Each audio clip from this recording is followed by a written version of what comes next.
Cognitive facility યાની કે મનને બદલવાની ક્ષમતા. ઘણા લોકોને મેં એવું કહેતા સાંભળ્યા છે કે મારું તો એવું જ છે, હું ચેન્જ ન થાઉં, હું જે કરું ને તે સાચું જ હોય.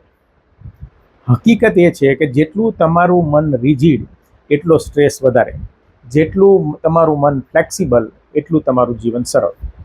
35 વર્ષનો રાહુલ એક MNCમાં જોબ કરે અને એની હમણાં જ એની કંપનીમાં બીજા ડિપાર્ટમેન્ટમાં ટ્રાન્સફર થઈ.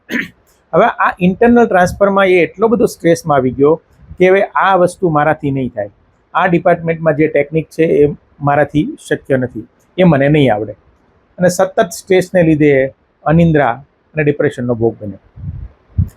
કોગ્નિટિવ ફ્લેક્સિબિલિટી એટલે એ કે મગજની એવી કેપેસિટી કે જે નવી પરિસ્થિતિમાં ઝડપથી અનુકૂલન થઈ જાય. જો વિચારોમાં સ્થિતિસ્થાપકતા હશે ને તો સરળતાથી તમે કોઈ પણ કઠિન પરિસ્થિતિમાં સેટ થઈ જશો. રિજિડ થિંકિંગ કોને કહેવાય? કે બધું જ પરફેક્ટ જોઈએ, મારી રીતે જ દરેક વસ્તુ થવી જોઈએ. ભૂલ થાય ને તો પેનિક થઈ જાય, કોઈ પણ પ્રકારના બદલાવથી એને સતત ડર લાગે. જો તમને આમાંની કોઈ પણ વસ્તુ લાગુ પડતી હોય તો તમારે કોગ્નિટિવ ફ્લેક્સિબિલિટીની જરૂર છે. તો કઈ રીતે તમે કોગ્નિટિવ ફ્લેક્સિબિલિટી વધારી શકો?